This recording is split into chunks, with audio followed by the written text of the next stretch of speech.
warahmatullahi wabarakatuh. Perkenalkan, nama saya Fadila dengan NIM 131423032 dari kelas 2B, dan perkenalkan rekan saya Jenab S. Latif dengan NIM 131423042. dan perkenalkan rekan saya Miranda Daud dengan NIM 131423027. Di sini kami akan membahas tentang isu pemilu di tahun 2024. Selamat menyaksikan. Apa tanggapan kalian tentang pemilu 2024?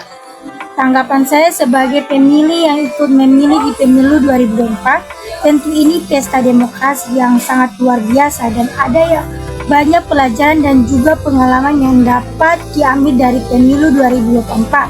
Contohnya tentang apa itu politik dan bagaimana menghadapi tahun politik. Dan tentunya dalam pemilu tahun 2024 ini terjadi berbagai macam peristiwa, misalnya politik uang, pertengkaran sesama masyarakat karena berbeda pilihan, dan partai politik, kecurangan, kepala daerah, kepala desa yang mengintimidasi masyarakat untuk memilih salah satu paslon ataupun anggota legislatif, dan ada yang lain-lain itu masih banyak dijumpai di berbagai macam daerah.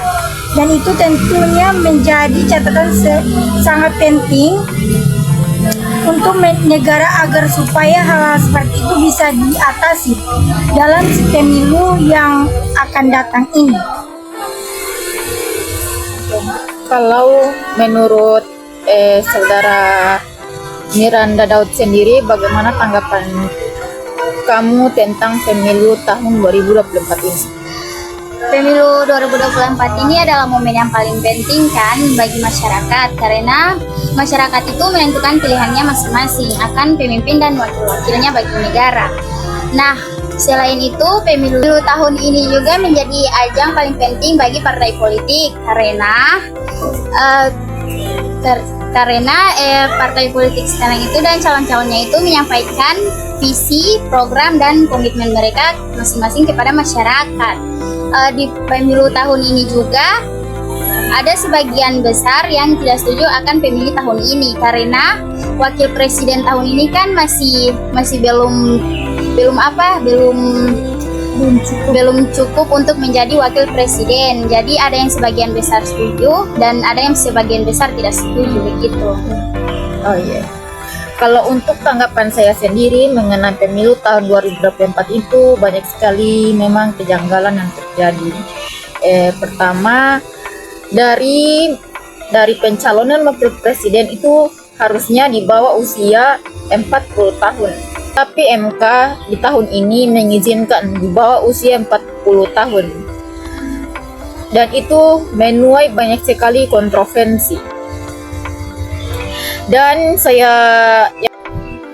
yang saya tanggapi juga itu di pemilu tahun ini yaitu melalui kampanye masing-masing capres dan cawapres. Menurut saya kampanye yang memang patut untuk dicontoh atau dilihat untuk masyarakat itu adalah memang kampanye yang mengajak untuk berdiskusi dengan masyarakat agar pikiran masyarakat yang ingin diluangkan ditahu oleh calon presiden tersebut. Jadi menurut saya itu sangat hal yang bagus untuk dijadikan kampanye dalam bentuk mengajak masyarakat untuk saling berdiskusi. Terus yang saya tanggapi juga di debat-debat capres dan cawapres tahun 2024 ini. Menurut saya di tahun ini debat-debat capres dan cawapres saling menjatuhkan satu sama lain. Harusnya tidak boleh saling menjatuhkan pasangan nomor urut lain, karena itu sangat dicap jelek oleh masyarakat. Mungkin tanggapan saya begitu. Menurut kalian apakah ada kecurangan di pemilu tahun ini? Dan jika ada, jelaskan kecurangan tersebut. Terdapat beberapa kecurangan terkait di pemilu tahun 2024 ini, yaitu kecurangan mengenai ada salah satu paslon yang memberikan uang kepada masyarakat untuk supaya memilih paslon tersebut. Dan menurut Miranda Daud sendiri, apakah ada kecurangan di pemilu tahun ini, dan jelaskan jika ada kecurangan. Ya, ada kecurangan karena di sebelum pemilihan terjadi ada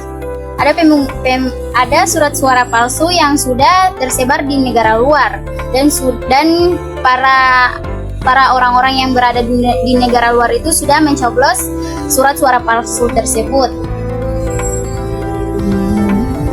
Dan jika menurut saya kecurangan pemilu tahun ini mungkin lebih ke keberpihakan Presiden Jokowi kepada salah satu paslon. Salah satu peristiwa yaitu keberpihakan Ibu Iriana Jokowi yang mengantukkan jempol dua jari yang menunjukkan keberpihakan kepada salah satu paslon. Dan juga Presiden Jokowi mengatakan bahwa presiden itu boleh berkampanye. Itu mungkin beberapa kejanggalan atau kecurangan yang lebih saya bahas mengenai keberpihakan Presiden Jokowi. Menurut Anda, Miranda, bagaimana sistematika pemilu tahun ini? Apakah KPU bertugas secara ketat dalam mengawasi pemilu tahun ini? Berdasarkan informasi yang saya dapat, yaitu pemilu tahun ini yang diawasi KPU cukup ketat karena Komisi Pemilihan Umum atau KPU memiliki tugas yang sangat penting dalam menyelenggarakan pemilu secara transparan, adil, dan demokratis. KPU juga bertanggung jawab untuk mengatur dan mengawasi seluruh tahapan pemilu, mulai dari pendaftaran calon, kampanye, dan juga pemungutan suara, dan hingga penghitungan suara. Dan menurut Anda, Senap Latif, apakah KPU bertugas secara ketat tahun ini? Menurut saya, dengan menjalankan tugasnya secara ketat dan profesional, KPU dapat memastikan bahwa pemilu berjalan dengan baik dan dapat dipercaya oleh seluruh masyarakat. Keberhasilan KPU dalam menyelenggarakan pemilu yang transparan dan adil akan membantu memperkuat demokrasi dan kepercayaan publik terhadap sistem pemilu di tahun ini. Oke, dan menurut saya sendiri, apakah KPU itu ketat dalam mengawasi pemilu tahun ini? Itu menurut saya cukup ketat. Tapi saya belum ketahui pasti mengenai pemilu tahun ini, apakah memang KPU sudah menjalankan tugasnya dengan baik, dengan benar, apakah sudah ketat dalam mengawasi pemilu tahun ini, saya itu masih kurang paham. Tapi menurut yang prediksi saya, PU ini sudah ketat dalam menjalankan tugasnya mengawasi pemilu tahun ini, sehingga pemilu tahun ini bisa berjalan dengan lancar. Mungkin itu tanggapan dari saya. Menurut tanggapan Anda, Miranda, tentang keberpihakan Presiden pemilu tahun ini itu bagaimana? Presiden seharusnya tidak menggunakan kekuasaannya untuk memengaruhi hasil pemilu atau mendukung satu calon secara tidak adil. Sebagai pemimpin negara, Presiden harus menjaga netralitasnya dan memastikan bahwa proses pemilu berjalan sesuai dengan aturan yang berlaku dan prinsip-prinsip demokrasi yang sehat. Dalam konteks pemilu tahun ini, penting bagi Presiden untuk memberikan contoh kepemimpinan yang adil, transparan, dan menghormati proses demokrasi. Menurut tanggapan Anda, Zenab, bagaimana tentang keberpihakan Presiden di pemilu tahun ini? Keterlibatan Presiden dalam pemilu seharusnya bersifat mendukung integrasi pemilu, partisipasi masyarakat, dan keputusan terhadap aturan yang berlaku. Oleh karena itu, keberpihakan Presiden dalam pemilu seharusnya terfokus pada menjaga integrasi proses pemilu, mendukung partisipasi masyarakat, dan memastikan bahwa pemilu berjalan secara adil dan transparan tanpa integrasi yang tidak semestinya. Oke, dan menurut saya dan tanggapan saya tentang keberpihakan Presiden di tahun ini, yaitu itu salah satu kesalahan yang sangat fatal, karena masyarakat itu menggiring opini masyarakat bahwa Presiden ini memihak salah satu paslon itu sangat tidak bagus. Jadi menurut saya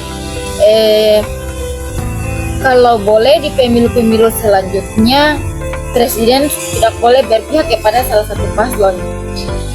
Seperti yang kita ketahui sekarang, di saat Presiden Jokowi berpihak kepada salah satu paslon, terdapat beberapa masyarakat yang tidak setuju terhadap hal tersebut. Banyak pro dan kontra yang terjadi. Oleh karena itu, ke depannya semoga tidak ada lagi presiden yang berpihak kepada salah satu paslon di pemilu-pemilu yang akan datang. Menurut Zena Latif, apa yang harus diperbaiki di pemilu tahun yang akan datang ini? Menurut saya untuk meningkatkan integrasi dan transparansi dalam pemilu tahun yang akan datang, ada beberapa hal yang harus diperbaiki dan diperhatikan mengenai penegakan hukum yang tegas, pendidikan pemilihan untuk melakukan perbaikan tersebut dan melibatkan berbagai pihak terkait diharapkan pemilu yang akan datang dapat berjalan dengan baik dan tidak ada lagi kecurangan yang seperti tahun ini. Menurut Miranda Daud, apa yang harus diperbaiki di pemilu tahun depan? Di pemilu tahun ini yang harus diperbaiki yaitu dengan cara mempertimbangkan yang pertama transparansi, yang kedua peningkatan komunikasi yang lebih canggih, yang ketiga peningkatan pendidikan pemilih, yang keempat pengawasan yang lebih ketat, yang kelima partisipasi masyarakat yang lebih besar.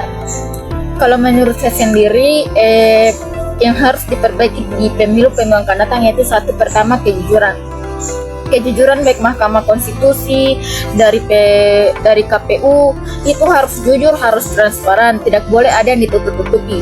Dan kedua, keberpihakan presiden nanti di tahun yang akan datang tidak boleh berpihak kepada salah satu paslon nanti akan menimbulkan lagi perpecahan. Ketiga,